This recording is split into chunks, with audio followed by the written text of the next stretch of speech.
بسم اللہ الرحمن الرحیم۔ ڈاکٹر ناصر عباس نیت صاحب سے ہم بات کر رہے ہیں نثری نظم کے حوالے سے۔ تو سر یہ کائنڈلی بات اگر نظم اور نثر کے فرق کے سے شروع کی جائے تو اس میں جو آتی ہے تعریف سامنے کلام موضوع اور کلام غیر موضوع کی، یہ کیا آپ سمجھتے ہیں نامکمل تعریف ہے؟ نظم اور نثر کا جو فرق ہے۔ دیکھیں، نثر اور نظم میں فرق تو ہے جی، اور ہمارے جو پرانے ناقدین تھے وہ یہی کرتے تھے کہ جو شاعری ہے وہ کلام موضوع ہے جی، اور جو نثر ہے وہ کلام اور غیر موضوع ہے۔ ٹھیک ہے۔ لیکن ہمیں اسی زمانے میں آپ دیکھیے کہ شاعری اور نثر جو ہیں یہ ان میں ایک دوسرے کی جو باؤنڈریز ہیں ان کو عبور کرنے کا رویہ بھی ملتا ہے۔ صحیح۔ ایسی نثر بھی ملتی ہے جس میں باقاعدہ مکفّہ قسم کی نثر، اور ہمارے کلاسیکی عہد میں صحیح شاعرانہ نثر جس میں اس نثر میں جو شاعری کے تمام جو وسائل ہیں، جو شاعری کے جو زبان کے وہ پیرائے جن سے وہ شاعری استعمال کیے جاتے وہ نثر بھی استعمال کی جاتی ہے۔ جی۔ اسی طرح یہ بھی سمجھا گیا کہ شاعری کا منتہا یہ ہے کہ وہ نثر بن جائے۔ شاعری کی بھی ایسی تعریف کی گئی کہ اچھا شعر وہ ہے، اس میں میر کی غالب کی اشعار کی سہل ممتنع، جی، تو جو سہل ممتنع ہے جی، تو وہ بنیادی طور پر یہ ہے کہ وہ اتنا نثر کے قریب آ جائے گا کہ آہنگ اس میں ہو، وزن ہو، جی، لیکن اس میں جو شاعری کے جو سارے معروف عناصر ہیں وہ منہا ہو جائیں اور وہ بالکل سادہ اور عام ایک بول چال کی نثر کے قریب آ جائے۔ صحیح۔ تو وہ کہتے تھے کہ یہ بڑا شعر ہے، بڑا شعر ہے۔ جی۔ تو اس طرح ہم دیکھتے ہیں شاعری اور نثر میں یہ ایک دوسرے سے جو قبولیت اور ایک دوسرے کی حدوں میں داخل ہونا یہ تو شروع سے ایک رہا ہے، جی، لیکن اس کے باوجود ہم سمجھتے ہیں کہ شاعری ایک اس کی ایک الگ دنیا ہے اور نثر کی بالکل الگ دنیا ہے۔ صحیح۔ نثر میں جو ہوتا ہے وہ منطقی زیادہ انداز ہوتا ہے اس میں، اور وہ شعوری اس میں زیادہ ہوتی ہے، صحیح۔ جبکہ جو شاعری ہے اس میں منطقی کی بجائے آپ لاشعوری یا اس میں وجدانی تخیل جذبات، جی، نہیں، امیجنیشن تو چلو دونوں میں ہو سکتا ہے، جی، ٹھیک ہے، لیکن کم از کم جو منطقی انداز ہے نثر کی کوئی بھی ہو فارم، صحیح، وہ افسانوی فارم ہو غیر افسانوی فارم ہو، تو اس میں تو آپ کو ملے گا ایک منطقی انداز ضرور ملے گا۔ صحیح۔ اور اگر کہیں توڑا بھی گیا ہے جیسے جدید فکشن میں جو ماڈرن فکشن آیا، جو علامت نگاری اور جو جیمز جوائس سے شروع ہوا، پھر آگے ہمارے یہاں بھی جو سریلسٹ فکشن آیا، تو اس میں اگر نثر توڑا بھی گیا لیکن اس کی منطق ایک دی گئی ہے کہ اس کی وجہ کیا ہے۔ تو نثر کی بنیاد تو وہ لازمی چیز ہے کہ اس میں ایک منطقی ایک ربط اور منطقی ایک تسلسل ضرور ہوتی ہے۔ صحیح۔ شاعری میں جو یہ نہیں ہے، شاعری میں جو شاعری کے مصرے ہوتے ہیں یہ سطریں ہوتی ہیں، اس میں گیپس ہوتے ہیں، صحیح، وہ آپ کو اپنے امیجنیشن سے وہ پر کرنے ہوتے ہیں، اس لیے ایک فرق تو ہے شاعری میں اور نثر میں۔ صحیح۔ تو کلام موضوع اور کلام غیر موضوع نامکمل تعریف ہے آپ کے خیال میں؟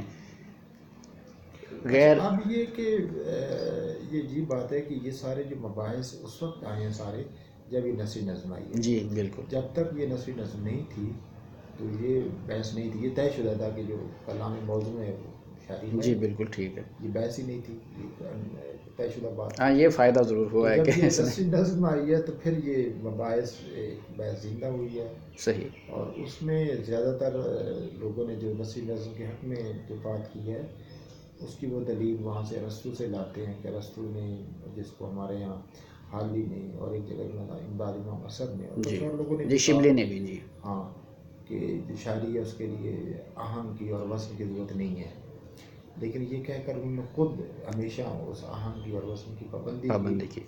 اور دوسری بات یہ کہ اس خود ارسطو کی اس رائے کو جو انہوں نے بوتیکا کے شروع میں دی ہے اس کا کیا ہے۔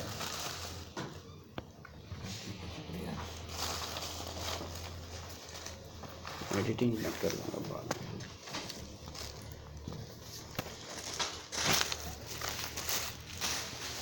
تو حالانکہ ارسطو جو تھا وہ صرف فرق بیان کر رہا تھا کہ شاعری کا، کہ اگر کوئی علم ہے، کوئی فلسفہ ہے یا کوئی سائنسی ایک نظریہ ہے، اگر وہ اس کو موضوع کر کے پیش کی جاتی ہے تو شاعری نہیں بن جاتی.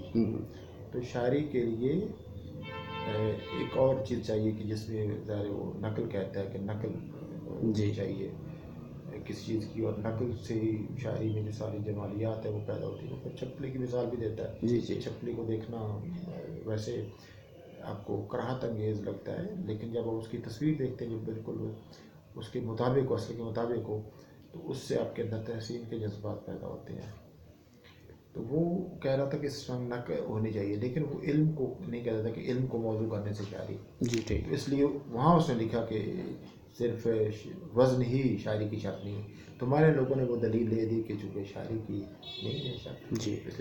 لیکن میں سمجھتا ہوں ایک چیز سمجھنے والی ہے کہ سوال یہ کہ لوگوں نے 20ویں صدی میں آ کر، حالانکہ یہ بات 19ویں صدی میں کہی گئی، لیکن 20ویں صدی میں آ کر یہ بحث آگے اس کو دوبارہ یعنی اہمیت ملی. تو اس کی وجہ کیا ہے کہ شاعری کے لیے جو وزن ہے وہ بنیادی شرط نہیں ہے. تو اس کی وجہ میرا خیال ہے ہمارے ہاں جو تبدیلیاں آئیں، ثقافتی تبدیلیاں آئیں، نئے ادبی رجحانات آئے، نئے اصناف آئیں جو کلونیل پیریڈ میں مغربی فکر کے اثر سے. تو یہ اس کے ساتھ زندہ ہوئی. اور میں سمجھتا ہوں کہ جو ادب کی حیتیں ہوتی ہیں ان کا ثقافتی تبدیلیوں کے ساتھ ایک تعلق ہوتا ہے. جب ثقافت میں ایک طرح کا مثلا کلاسک کی جو عہد تھا اس میں جتنی اصناف ہیں ان میں حید کی پابندیاں بڑی سخت ہوتی ہیں، لیکن جو ماڈرن پیریڈ آیا ہے تو اس میں حید کی پابندیوں میں جو تجربے ہیں یا تو وہ تجربے ہونے لگے یا پھر نئی حیتیں اختیار کی گئیں، اور وہ حیتیں جن میں آزادی زیادہ ہو. تو میرا خیال ہے اس کا تعلق دو چیزوں سے ہے جو نثری نظم کے یہ مباحث سامنے آئے اور شاعری اور نثر کے فرق پر اتنی زیادہ بحثیں. ان کا اس سے زیادہ تعلق ہے کہ آدمی کو اپنی بات کہنی چاہیے، اپنا اظہار کرنا چاہیے، اظہار کی مکمل آزادی ہونی چاہیے. یہ اس کے ساتھ تعلق ہے. اور دوسرا یہ خود تخلیقی عمل کے بارے میں ایک یہ سمجھا گیا کہ تخلیقی جو عمل ہے اس کا تعلق کیونکہ آپ کے لاشعور کے ساتھ ہے، اس کا بھی کافی اثر نظر آتا ہے. تو لاشعور جو حید کی پابندیاں یہ شعوری پابندیاں صحیح. تو حید وہ چونکہ لاشعور کے ساتھ تعلق ہے تو لاشعور سے جو اظہار ہوگا وہ اپنی حید اپنے ساتھ لے آئے گا. صحیح. تو اب یہ آپ دیکھتے ہیں کہ 20ویں صدی میں یہ ایک تنقیدی رائے بہت عام ہوئی اور قبول کی گئی کہ ہر جو تجربہ ہوتا ہے شعری تجربہ وہ اپنی حید ساتھ لے کے آتا ہے. پھر حید میں بھی فرق کیا گیا، ایک خارجی حید جو آدمی ثقافت سے حاصل کرتا ہے جس سارے لوگ قبول کرتے ہیں، ایک اس کی داخلی حید ہوتی ہے. صحیح. تو وہ کہتے ہیں داخلی حید کا تعلق جو ہے نا وہ شاعرانہ تجربے کے ساتھ ہے، جو شاعرانہ شاعری کے جو کنٹینٹس ہیں وہ اپنے ساتھ اپنی ایک خاص ترتیب اور ایک خاص نظم اور وہ حید لے کے آتے ہیں.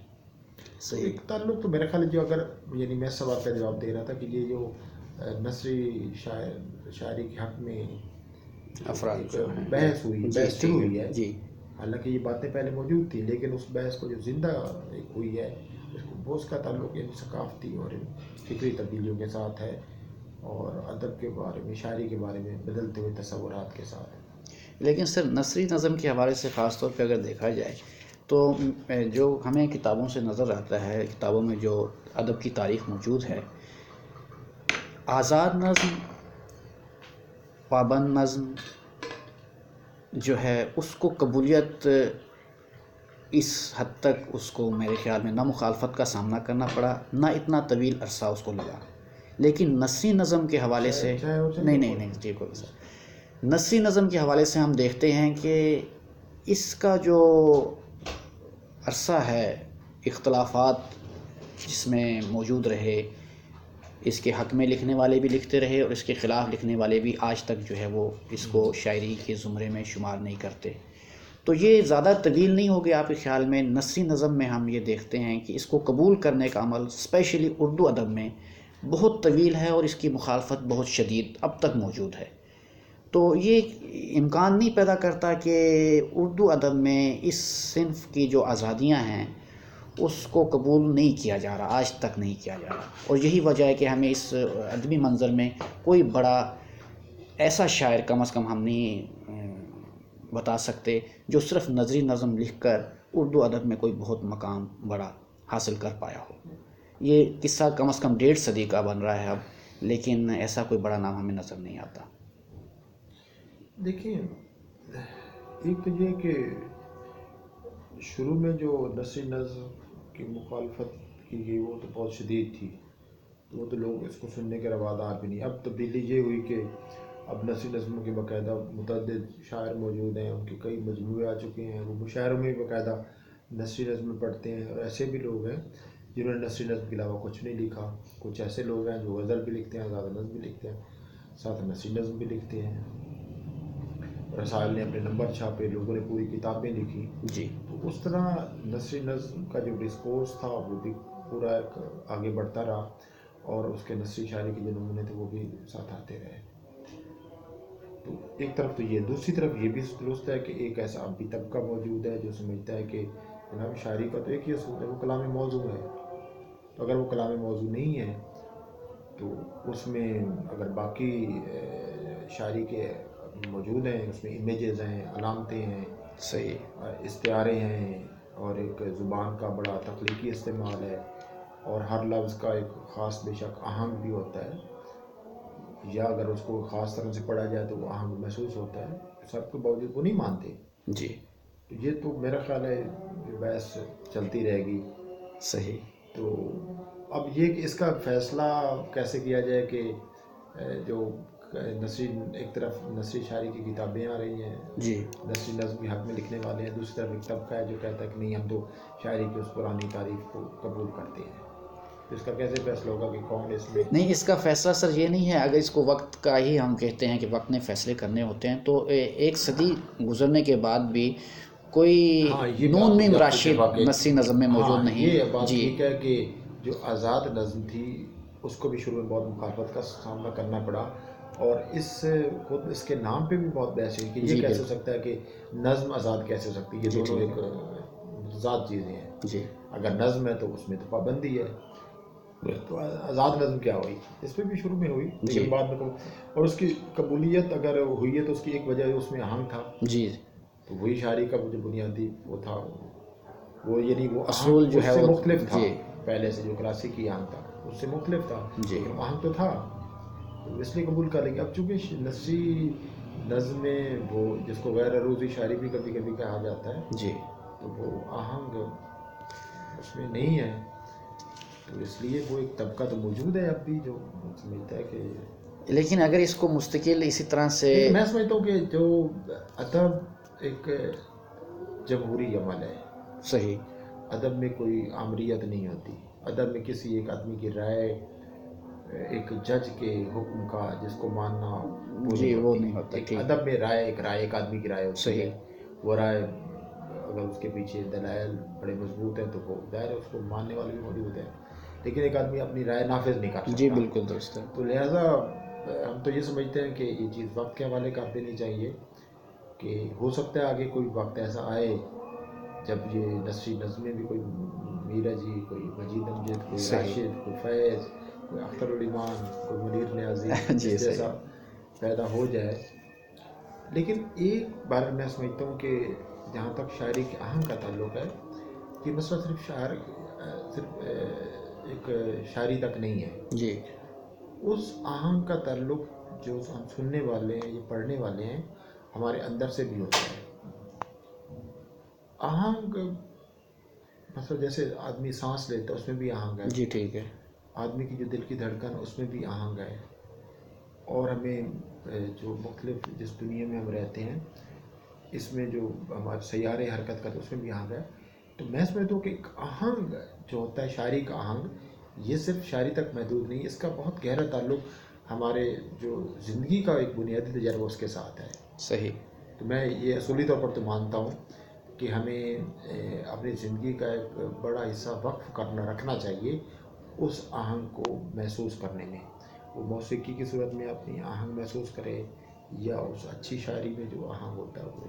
جی ٹھیک ہے. اس لیے اگر میرے آپ رائے جانیں تو میں تو اس شاعری کو زیادہ اہمیت دیتا ہوں جس میں وہ آہنگ ایک قابل محسوس ہو، جو پڑھنے میں سننے میں وہ ہو، کیونکہ وہ معنی، شاعری کے معنی سے ہٹ کر وہ جو آہنگ ہے وہ بالکل آپ کو ایک اور تجربے سے ایک جی چار چاند لگا دیتا ہے اور اس کی ہاں خوبصورتی بڑھا دیتا ہے. جی اس کا تاثر بڑھا دیتا ہے. درست بات ہے. تو آپ یہ بھی سر سمجھتے ہیں کہ جو اس کے بارے میں کہا جاتا ہے کہ اس کا آہنگ نثری ہوتا ہے، یعنی یہ تو نثری نظم لکھنے والوں نے بھی بہت سے میں قبول کیا کہ نثری نظم کا آہنگ نثری ہوتا ہے. تو سر جب آہنگ نثری ہوتا ہے، یہ ہم مان رہے ہیں، تو اس کو نثر کی کسی صنف کے طور پر کیوں نہ شمار کیا جائے جو زیادہ آسان ہے، اور اس کی مخالفت کم ہونے سے میرے خیال میں تو اس کو زیادہ مقبولیت بھی ملتی، اس میں تخلیق جو ہے اس کے بھی میرے خیال میں اچھے اسباب پیدا ہوتے. مخالفت کی وجہ سے تو اس کے تخلیقی عمل میں کچھ نہ کچھ رکاوٹ آئی ہے. تو آپ اس کو سر کس طرح سے دیکھتے ہیں کہ جب اس کا نثری آہنگ ہوتا ہے نثری نظم کا، تو اس کو شاعری کیوں کہا جائے، نثر کی ہی کسی صنف کے طور پہ کیوں نہ شمار کیا جائے؟ نہیں دیکھیں، میں تو سمجھتا ہوں کہ یہ رائے اتنی نظر انداز کرنے کے قابل نہیں ہے کہ اس کو ایک، یعنی اب جب آپ کہتے ہیں کہ اس میں یہ نثر پہلے اس میں آتی ہے نا، جی شاعری پہلے نہیں آتی. جی جی بالکل ٹھیک ہے. تو نثری شاعری ہے تو، اور اس میں جو آہنگ ہے وہ نثر کا ہے، تو یہ رائے نظر انداز کرنے قابل نہیں کہ اس کو نثر کی ایک کوئی ایسی جی ٹھیک صنف ہے. کے طور پر ایک قبول کیا جائے. تو لیکن ہم دیکھتے ہیں کہ اس کے مخالفت میں بھی لوگ دلائل دیتے ہیں. جی وہ کہتے ہیں جی شاعری دو طرح کی ہوتی ہے، ایک ہوتی ہے عروضی شاعری، ایک غیر عروضی شاعری. تو لہذا یہ غیر عروضی شاعری، اور اس میں اصل میں وہ شاعری کے عناصر گنتے ہیں نا. وہ کہتے ہیں کہ شاعری کے عناصر میں جس طرح میں نے پہلے کہا کہ دو چیزیں امیجز بنیادی ہیں، جی استعارے ہیں، علامتیں ہیں. تو ایک اس میں حصہ ہے آہنگ کا، تو وہ کہتا ہے صرف ایک حصہ نہیں ہے، باقی سارے حصے تو موجود ہیں. صحیح. اس لیے وہ اس کی گنجائش نکال لیتے ہیں اس میں.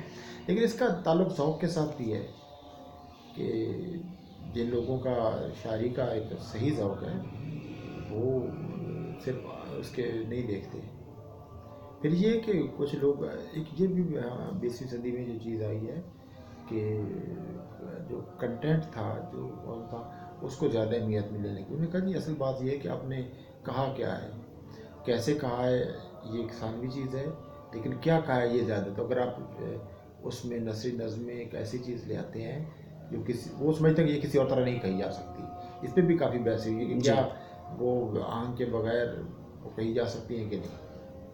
تو وہ کہتے ہیں جی اس کا، کیونکہ اس کے پیچھے وہی ایک تخلیقی تصور تھا کہ وہ اپنی حیات اپنے ساتھ لاتا ہے. تو وہ کہتے ہیں کہ نثری شاعری یہ ایک بالکل فطری اظہار ہے، اگر یہ آہنگ کے بغیر ہے تو اندر وہ تجربہ ہے ہی آہنگ کے بغیر. نہیں، اس کو سہل پسندی کے زمرے میں نہیں لائیں گے، کیونکہ جو تخلیق کار ہے سر، اور خاص طور پہ جو پابند شاعری کرنے والے لوگ ہیں، وہ جب علم عروض کے حوالے سے چیزوں کو چیک کرتے ہیں، دیکھتے ہیں، بلکہ قدیم بھی جتنے شعراء ہیں ان کی اگر کہیں پہ ہمیں عروضی غلطی نظر آتی ہے تو اس کو شعری سکم پکارا گیا ہے. تو وہ جو چیز کسی زمانے میں شعری سکم ہوتی تھی، اب اس کو ہم یہ اختیار مطلب رائٹر کو یا تخلیق کار کو یہ دے دیں کہ بھئی چونکہ آپ کے اندر سے یہ آہنگ آیا تھا تو آپ کو یہ. میرا سر کہنا یہ ہے کہ اس کو شاعری ہی کیوں کہا جائے، مطلب اس بات پہ اتنا اصرار کیوں ہے. تخلیق تو کسی بھی طرح سے ہو سکتی ہے، تخلیق کار آزاد ہے کچھ بھی کہنے میں، کسی طرح سے بھی کہنے میں. لیکن یہاں پہ ہمیں جو نظر آتا ہے کہ یہاں کا تخلیق کار آزادی کے ساتھ ساتھ ایک بڑی ڈیمانڈ جو ہے وہ کرتا ہے کہ اس کو شاعری ہی شمار کیا جائے. تو اس حوالے سے ذرا مطلب وہ کیوں کہنا چاہ رہے ہیں کہ یہ شاعری ہی ہے. مطلب تخلیق کار کو تو اس بات سے غرض ہونی چاہیے کہ اس نے کچھ تخلیق کیا ہے، اور اس میں اگر بہت امپورٹنٹ چیز، کوئی اچھی چیز اس نے کہہ دی ہے تو بہت خوشی کی بات ہے، اس کو پذیرائی ضرور ملے گی. لیکن یہاں نثری نظم کے حوالے سے اس کو شاعری کہنے پہ اصرار زیادہ ہے، وہ بھی اس کو چیز تھوڑی سی مشکوک کرتی ہے. شاعری کا جو ایک شاعر کا جو ایک امیج ہے، شاعر کی جو ایک اہمیت ہے اور جو عظمت ہے، وہ اس کے پیچھے تو وہ ہے کہ وہ چاہتا ہے کہ مجھے بھی وہ شاعر جس کو الہام ہوتا ہے، جو ایک پیغمبرانہ پیش گوئی کر سکتا ہے، صحیح. وہ ایک اور پھر شاعر کا ایک مرتبہ جی پرانے زمانے میں تھا اور اب بھی اس کی لوگ آرزو کرتے ہیں، اگر نہ بھی حاصل ہو تو لوگ آرزو ضرور کرتے ہیں. تو یہ پیچھے ہوتا ہے اس لیے وہ شاعر کلوانا چاہتے ہیں اس پہ. لیکن یہ ساری بحثیں ہو چکی ہیں. تو اب میں تو اس لیے میں اپنے جو دلائل ہیں میرے پاس ہیں جی کہ ہم سمجھتے ہیں کہ یہ نثر کی ہی ایک اس کی توسیع سمجھنی چاہیے یا اس کا، اور ایک شاعری کا جو بنیادی ایک چلا آ رہا ہے وہ رہنا چاہیے. جی، نام مطلب جو طے ہو چکی ہیں لیکن یہ چیزیں. کہ زمانے نے ایسا لگتا ہے کہ جیسے وہ نثری نظم کے حق میں فیصلہ دیا ہے. تو اکثریت جو ہے وہ جب ایک آدمی ہو جو 10 کتابیں چھاپے اور لوگ اس پہ اچھے زمانے کے لوگ رائے بھی دیں، وہ اس نثری شاعری کے علاوہ کبھی کچھ نہ لکھے. ہمارے زمانے میں ان کی تعداد بہت ہے. جی اب یہ ضرور ہے کہ ایک اس سوال کا جواب کا سامنا انہیں بھی ہے، اس سوال کا سامنا کہ وہ آخر اس سن میں اتنا بڑا شاعر کیوں نہیں آیا. مثلا غزل میں آپ نے میر غالب اور اقبال جیسے شاعر پیدا کیے، نظم میں آپ نے اقبال، جوش جی شاعر، جی پھر آگے مجید امجد میرا جی، راشد راشد جی. پھر آگے سلسلہ تک چلتا ہے. اور ہمارے زمانے میں مسرت حسین اور افضال احمد سید نظم طبع تھا. تو نثری نظمیں اتنا طویل عرصے کے گزرنے کے باوجود جی جن کو آپ کہتے ہیں، اچھا جن لوگوں نے اگر نثری شاعری بھی کی ہے اور انہوں نے پابند شاعری بھی کی ہے تو ان کی جو اصل شہرت ہے وہ پابند شاعری کی وجہ جی سے ہے. درست بات ہے، بالکل درست بات ہے. یہ سوال کا سامنا تو ہے. تو وہ چھوٹے چھوٹے ٹکڑوں میں آ کر کسی کو ایک آدھ جو سارا شگفتہ ہے جی وہ بڑی، یعنی ایک اس کی شاعری میں ایک اثر ہے اس کو پڑھتے ہوئے، لیکن وہ اثر ان کے ایک لائن کا ہے، وہ پوری اس سے نہیں بنتا، اس کی پوری نظم کا نہیں بنتا. جی یہ تو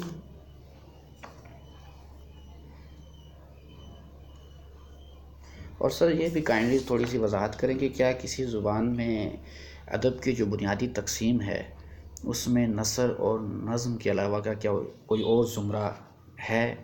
کیونکہ کچھ ناقدین نے نثری نظم کے حوالے سے، آپ کی بھی یہ رائے تھی کہ ادب کا جو بنیادی تقسیم ہے اس میں ہی اگر نثری نظم کو ایک تیسرے زمرے کے طور پر سمجھا جائے، جو بہت مدلل بات بھی لگتی ہے اور جو میرے خیال میں بہت سے مسائل کا حل بھی نظر آتی ہے.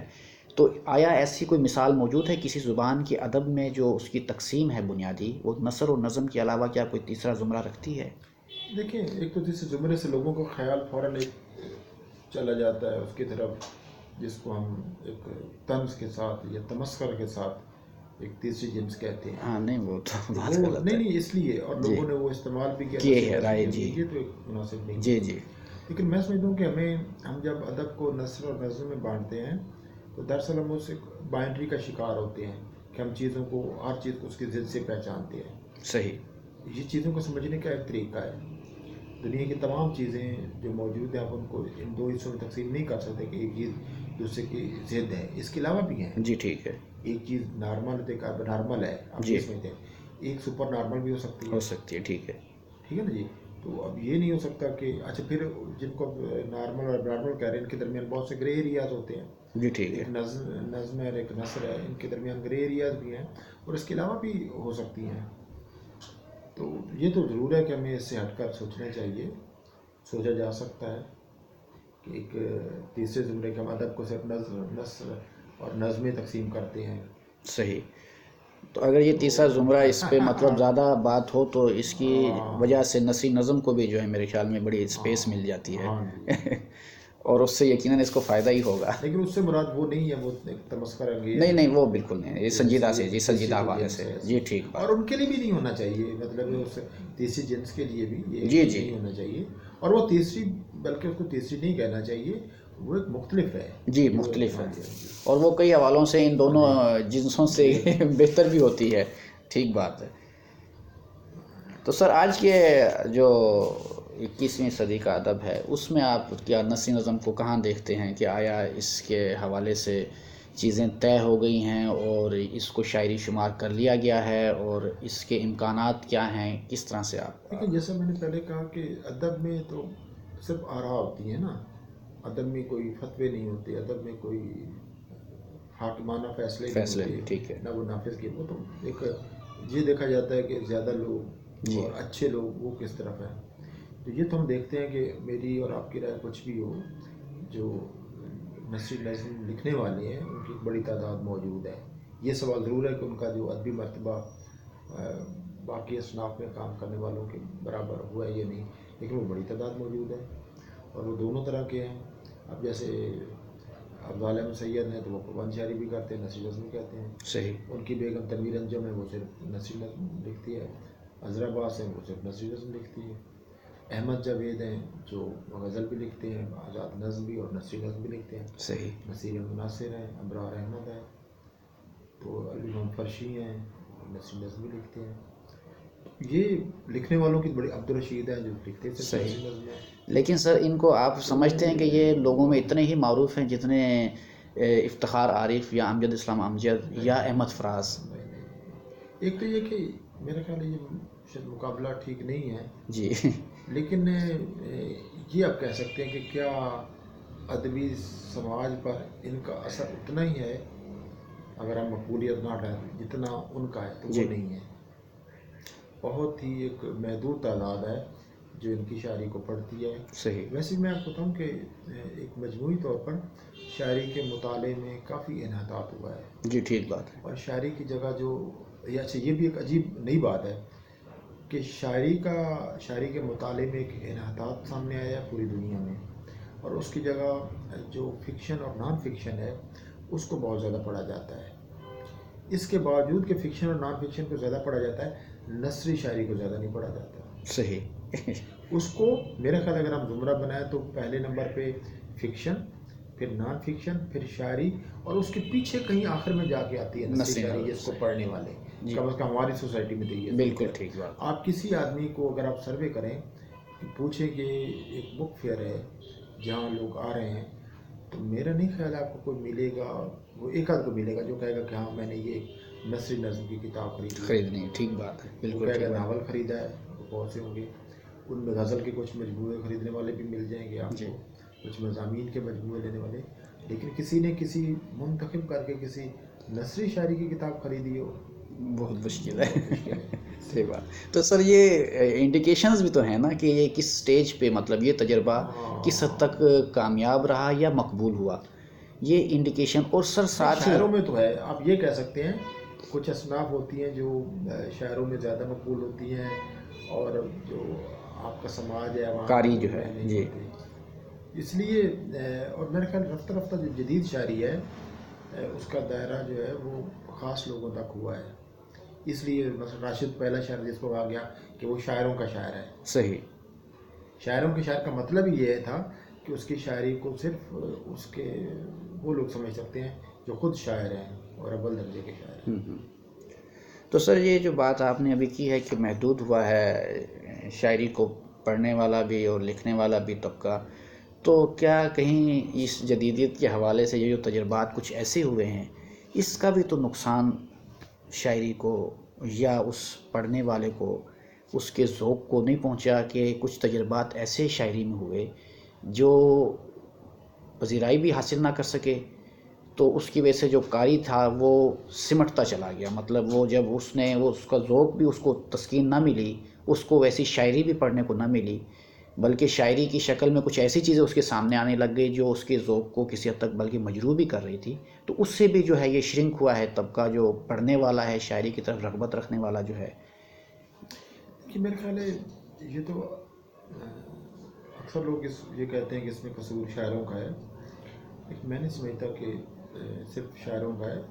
جب کوئی تبدیلی آتی ہے کسی کلچر میں تو تمام شعبوں میں آتی ہے.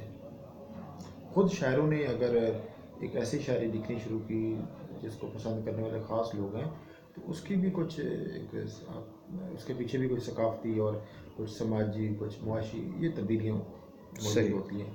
تو بس یہ شاعروں کا قصور نہیں ہے.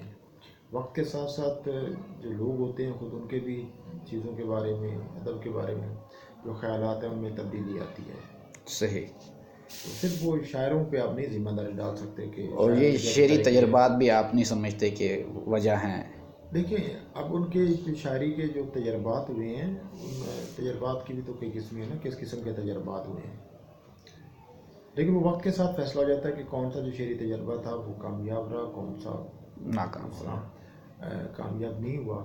صحیح. اگر آپ آزاد نظم کو جو شروع میں کہا گیا کہ یہ ایک تجربہ ہے اس کو تو آپ کہیں گے یہ کامیاب تجربہ ہے جی کہ ان کی شاعری کو پڑھنے اور سننے والے اب بھی موجود ہیں، اگرچہ وہ تعداد ہمیشہ کم رہی ہے تو لیکن وہ رہی موجود ہے جی ضرور۔ ٹھیک ہے۔ تو نثری نظم کے تجربے کو اب جہاں تک نثری نظم کو ہے وہ ظاہر ہے ابھی کامیاب تجربہ نہیں کہا جا سکتا۔ نہیں، میں خیر یہ لفظ استعمال نہیں کرتا اس لیے کامیاب یا ناکام، لیکن میں یہ کہہ سکتا ہوں کہ نثری نظم کے حق میں جو فضا ہے وہ پہلے کی نسبت زیادہ ہموار ہوئی ہے، یہ بات ٹھیک ہے کہ لوگ یعنی نثری نظم پہ جو سارے اعتراضات ہوئے ہیں اس کے باوجود جو نثری نظم لکھنے والے ہیں اسی طرح لکھنے والے کی تعداد میں اضافہ ہوا ہے، اور جو پہلے کچھ سخت گیر ناقدین تھے ان کی آراء میں بھی ایک نرمی آئی ہے۔ تو میں کامیاب یا ناکام کا لفظ استعمال نہیں کرتا، لیکن یہ کہہ سکتا ہوں کہ نثری نظم نے ایک اپنی جو محدود ایک ادبی دنیا اس میں جگہ ضرور بنائی ہے۔ صحیح۔ باقی یہ آپ کہہ سکتے ہیں کہ شاعری کے ذریعے جس طرح شاعر آزاد نظم کے ذریعے یا غزل کے ذریعے سماج سے جس طرح شاعر کلام کرتا ہے، ابھی نثری شاعر ایسا کوئی نظر نہیں وہ آتا۔ نہیں کہ وہ ایک کلام وہ اگر کرے گا تو اپنے وہ جو چند ہم خیال اور ہم ذوق تو ان میں کرے گا، جی عوام کی سطح پہ نہیں۔ تو سر یہ جو اس کے بارے میں کہا جاتا ہے کہ ناقدین کی صنف ہے، اس کو منظر پہ لانے والے، اس کی سپورٹ میں بہت زیادہ بولنے والے یا لکھنے والے جو ہیں ان کی بھی اکثریت، بلکہ شروع میں جو چند نام نظر آتے ہیں ان کا بھی جو اصل حوالہ تھا وہ ناقد کے طور پہ تھا۔ اور یہ بھی ہمیں نظر آتا ہے کہ اس 21ویں صدی میں جو ناقدین کی حیثیت ہے وہ تخلیق کار سے کچھ زیادہ بڑھ گئی ہے بعض حوالوں سے۔ تو اس صنف میں بھی یہ چیز جو ہے وہ بعض ناقدین نے کہی ہے کہ ناقدین کی صنف کے طور پہ جو ہے یہ مطلب زیادہ اس کی سپورٹ بھی کی گئی اور لکھنے والے بھی جو ہے وہ۔ تو آپ کیا سمجھتے ہیں کہ واقعی یہ تخلیق کار اور ناقدین والا جو معاملہ ہے اس میں نثری نظم کے حوالے سے؟ دیکھیں، ایک تو ناقدین بیچارے سب سے زیادہ معتوب رہتے ہیں، ان کو سب سے زیادہ برا بھلا کہا جاتا ہے۔ صحیح۔ تو ہمارا عمومی رویہ جو ہے وہ تنقید کو، نہ تنقید کو ہم پسند کرتے ہیں، نہ تنقید کو ایک جو پریکٹس تنقید کی پریکٹس کرنے والے ہیں، تنقید مسلسل لکھنے والے ہیں، جی نہ ہم ان کو پسند کرتے ہیں۔ یہ ایک مجموعی رویہ تمہارا ہے، صحیح۔ لیکن اس میں بھی ایک تضاد ہے کہ ہم تنقید کو ناپسند کرتے ہیں لیکن اپنے بارے میں لکھی گئی جو اچھے جو تحریریں ہیں، جی جی ٹھیک جو ہے۔ تنقیدی تحریریں ہوتی ہیں ان کے لیے ہم ہمیشہ چشم برآ رہتے ہیں۔ صحیح۔ تو ایک تو یہ کہ ناقدین کو کہنے کے بجائے کہ انہوں نے یہ پیدا کی، ناقدین تو وضاحت کرتے ہیں نا، ایک چیز وجود میں آئی ہے اس کے حق میں کیا دلائل ہے ان کا جائزہ لیتے ہیں، وہ دیتے ہیں۔ ایک ناقد تو اگرچہ یہ تنقید سے 19ویں صدی میں توقع پیدا کی گئی تھی کہ وہ ایک ایسی فضا ہموار کر سکتا ہے میتھیو آرنلڈ کے اثر سے جی کہ جس سے ایک نیا ادبی عہد شروع ہو۔ تو شاید اب کچھ لوگوں کے ذہن میں یہ بات ہو کہ جناب اگر ناقد کسی صنف کے حق میں رائے ہموار کرے، اس کے حق میں دلائل دے، تو شاید وہ لوگ اس کی طرف متوجہ ہو جاتے ہیں، لیکن میرا خیال ہے یہ کوئی زیادہ درست بات نہیں ہے۔ ناقدین نے تو جو تجربے ہوئے ان کو سمجھا اور ان کے بارے میں ایک رائے دی، تو ناقدوں نے تو یہ صنف نہیں پیدا کی۔ صحیح۔ اس مطلب پگھلا نیلم ہے، اس کو لکھنے والا کوئی ناقد تو نہیں ہے نا، تو وہ تو تخلیق کار ہے نا جی۔ صحیح۔ اس لیے ناقدین کا یہ ہے کہ وہ بحث کا، اور ناقد کا کام بھی یہ ہے کہ وہ جو تبدیلی آتی ہے ان کو سمجھے، ان پہ بحث کرے اور ان پہ ایک رائے دے اپنی۔ صحیح۔ لیکن سر آج کا دور جیسے تشکیلی حقیقت کا ہم کہتے ہیں، ہائپر ریئلٹی جو ہے اس کو مطلب بڑی ہر طرف اس کی بات ہوتی ہے، تو ادب میں بھی جو یہ تشکیلی حقیقت ہے، مطلب اگر یہ کہہ دیا جائے کہ ناقدین کی سپورٹ اس کو حاصل رہی ہے اور اس کے لیے فضا پیدا کی گئی ہے یا کی جا رہی ہے مستقل، تو آپ کیا سمجھیں گے؟ ہائپر ریئلٹی تو ہم سمجھتے ہیں کہ اس کا اثر ہوتا ہے سوسائٹی میں، معاشرے میں۔ نہیں، میں یہ نہیں کہہ رہا کہ ان کا اثر ہوتا ہے، لیکن اس اثر کی نوعیت کیا ہوتی ہے؟ کیا ایسی مثالیں تلاش کر سکتے ہیں کہ ایک ناقد نے کسی طرف متوجہ کیا ہو اور اس سے ایک پوری جو نسل ہے اس کو ایک خاص طرح کی تخلیقی ایک اس کی انسپریشن مل گئی ہو؟ تو یہ تو بڑا مشکل میں سمجھتا ہوں ہے کہ اگر ایسا ہو تو پھر تو جو ناقد ہے اس کو جو مقام ملے سے زیادہ ملنا چاہیے. صحیح. کہ وہ صرف لوگوں کے لکھے ہوئے کا تجزیہ نہیں کرتا بلکہ لوگوں کو خاص طرح لکھنے کی باقاعدہ تحریک بھی دیتا ہے. تو بلکہ اکثر جو لکھنے والے ہیں تخلیق کار ہیں انہوں نے تو ناقدین کو بڑے برے لفظوں سے یاد کیا کہ یہ کیسی مکھی کی طرح ہیں، جیسے گھوڑے کو نہیں چلنے دیتی مکھی، تو ناقد جو ہے اسی طرح ان کے تخلیقی ارتکاز میں خلل ڈالتے ہیں. صحیح. تو ناقد ان کو تو میرے خیال نہیں یہ دوش دیا جا سکتا. اچھا، جہاں تک تشکیلی حقیقت کا تعلق ہے، دیکھیں تشکیلی حقیقت سے مراد ایک ایسی حقیقت ہے جو یعنی فطری نہیں ہے، تشکیل جس دی کو جاتی پیدا ہے. کیا جی گیا ہے، ٹھیک ہے. کنسٹرکٹ کیا گیا ہے، لیکن جو اس کا اثر ہے وہ اصل ریالٹی سے زیادہ ہوتا ہے. جی ٹھیک بات. تشکیلی حقیقت جی. لیکن یہ میڈیا کے ذریعے پیدا کی جاتی ہے اور اس کا اثر ہوتا ہے عوام پر. کہ جس طرح ہمارے یہاں بہت سی فیک نیوز ہیں، ایک فیک نیوز چلائی جائے لیکن ایک اصل خبر کی طرح چلائی جائے کہ لوگ اس خبر کا اس کو دکھانے کا جو طریقہ کار ہو وہ بالکل ایسے ہو جیسے اصل خبر کا ہے، صحیح. لوگوں کو شک بھی نہ پیدا ہو، تو اس کا اثر لوگوں پہ سچی خبر سے زیادہ ہو سکتا ہے. لیکن وہ عوام تک ہوتا ہے. عوام اکثر جو جن کے اندر وہ ایک تنقیدی جو شعور ہوتا ہے وہ نہیں پیدا ہوتا. تو اس تشکیلی حقیقت کا اور اس کے ذریعے جو آراء ہموار کی جاتی ہیں جنگوں کے حق میں، جنگوں کے خلاف، جیسے اب جو جنگیں لڑی جا رہی ہیں جی ٹھیک ہے. ہندوستان کی جو ایک کشیدگی ہے، تو اس میں یہ ہائپر ریئلٹی کا بہت اہم کردار نظر آتا ہے. وہ اور سارا میڈیا، یوں لگتا ہے کہ جو جنگ ہے وہ میدان میں یا فضاؤں میں نہیں لڑی جا رہی، میڈیا پہ لڑی جا رہی ہے. کہ آپ نے میڈیا پہ اپنے جو آپ کے قوم کا موقف ہے اس کو کس طرح پیش کرنا ہے کہ وہ قابل یقین نظر آئے زیادہ زیادہ لوگوں کو، جی ٹھیک. اور وہ مان لیں کہ آپ جیت گئے. تو وہاں تو ایک ہے تشکیل حقیقت کا میڈیا پہ. لیکن ادب میں جو آراء ہوتی ہیں کچھ ناقدین کو، ان کا اس کو تشکیلی حقیقت کے ساتھ ملانا یہ بڑا مشکل ہے، کیونکہ وہ آراء ہیں. صحیح. اس میں امیجز نہیں ہیں. تشکیلی حقیقت میں جو امیج ہوتا ہے وہ بہت اہم ہوتا ہے کہ آپ نے امیج ایسا دکھانا ہے. صحیح. تو وہاں اگرچہ لفظوں کے ذریعے بھی ایک آپ امیج کسی کی بنا سکتے ہیں کہ، لیکن میرا نہیں خیال کہ وہ تشکیلی حقیقت ہے. اگر محض میں تو ایسا ہو تو میں تو یہ چاہوں گا کہ دنیا میں پاکستان میں کس طرح ادب لکھا جانا چاہیے، تو ہمیں اگر تنقید لکھنا آتی ہے تو اس طرح کہ ہم بنائیں اور اثر ہو، لیکن نہیں ہوتا. صحیح. لیکن سر اس بات کو کرنے کا مقصد یہ بھی تھا کہ جب ہم احمد ندیم قاسمی کو یا ڈاکٹر وزیر اعلیٰ صاحب کو دیکھتے ہیں تو وہ اپنے ادوار میں جو رسائل نکالا کرتے تھے انہوں نے نثری نظم کی کھل کر مخالفت بھی کی اور اس کو اپنے رسائل میں جو ہے وہ چھاپا بھی نہیں. جبکہ آج کے جو کچھ رسائل ہمیں نظر آتے ہیں ادبی، ان کی سپورٹ جو ہے نا نثری نظم میں انہوں نے، یہ جی بات ہے کہ انہوں نے جیسے آغا صاحب تھے وہ اس کو نثر لطیف کہتے جی، اس کے باوجود وہ اوراق میں چھاپتے تھے. اور خود ان کے بیٹے سلیم آغا انہوں نے نثری نظم کے 3-4 مجموعے چھاپے. لیکن وہ نثر لطیف کہتے ہیں، وہ اس کو شاعری نہیں کہتے. نہیں، اس پہ لکھا ہوا ہے نثری نظم میں. آغا صاحب کی زندگی میں وہ کتابیں چھپی. مطلب اس کا مطلب یہ تھا کہ انہوں نے تو نثری نظم کے حق میں فضا ہموار نہیں کی، اس کے باوجود جو تشکیلی حقیقت والا آپ کہہ رہے تھے جی، انہوں نے اس کے خلاف ہموار کی، اس کے خلاف رائے دی. نثر لطیف اس کو الگ رکھا اور اس میں بڑا لاجیکل بھی تھا کہ نثر لطیف ہے جی. لیکن اس کو لوگوں نے پھر بھی نثری نظم کہا اور لکھی. ان کے بیٹے نے، ان کے گھر میں آپ کہہ سکتے ہیں جی. لیکن وہ تو سر نثر اس کو شمار کرتے ہیں، نثر لطیف کے طور پر اس کو پیش کرتے ہیں. شمار کرتے تھے لیکن ان کے بیٹے نہیں. ان کے بیٹے نثری نظم ہی کہتے تھے اور کتاب کے سر ورق پر شعری مجموعہ لکھا ہوا اس کے نثری نظم بھی. اچھا نہیں، نثری نظم تو سر نام ہوا نا، اس صنف کا نام چونکہ یہی پکارا جا رہا ہے. کتاب کا نام ہے نا جی، زخموں کے پران، تو نیچے نثری نظم لکھا ہوا، نثری لطیف نہیں لکھا. ہاں، نثری نظمیں تو چلیں اس کو ہم اس طرح سے مطلب، لیکن اگر وہ واقعی اس کو شعری صنف کہتے ہیں تو وہ رائے کی تبدیلی ہاں ضرور ہوئی.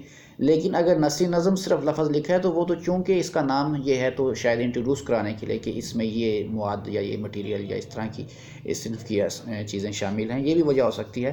بہرحال سر، لیکن بعد کے رسائل ٹھیک ہیں، بعد کے رسائل نے نثری نظم کو زیادہ فروغ دیا. جی، فروغ دیا ہے. اور اس کے ساتھ سر یہ بھی نظر آتا ہے کہ انڈیا میں جو ہے اردو ظاہر ہے وہاں بھی بولنے والے ایک بہت بڑا طبقہ ہے اور اردو پہ کام بھی اچھا خاصا وہاں ہو رہا ہے. تو وہاں بھی ہمیں نظر آتا ہے کہ وہاں پہ اس کے جو ہے حق میں زیادہ فضا ہے، نثری نظم کی سپورٹ میں وہاں پہ افراد اور اس کی مخالفت کرنے والے کم ہیں. تو یہ بھی کچھ وجہ آپ سمجھتے ہیں کہ پاکستان میں بھی جو لوگ ذرا کسی نہ کسی حوالے سے، رسائل کے حوالے سے، چاہے وہ اس طرح سے ٹچ ہیں انڈیا میں لکھے جانے والے اردو ادب سے یا کسی اور حوالے سے، موجود ہے. میرا خیال ہے انڈیا کی نسبت پاکستان میں نثری نظم کے شاعر زیادہ موجود ہیں. اب دیکھیے نا ہمارے یہاں اس وقت دیکھیے نثری نظم بھٹی، عذرا عباس، تقی انجم، غالب سید، اس سے پہلے سرور حسین، عبدالرشید، علی محمد فرشی، نصیر احمد ناصر، اچھا ذیشان ساحل، ان کے کئی مجموعے. جی.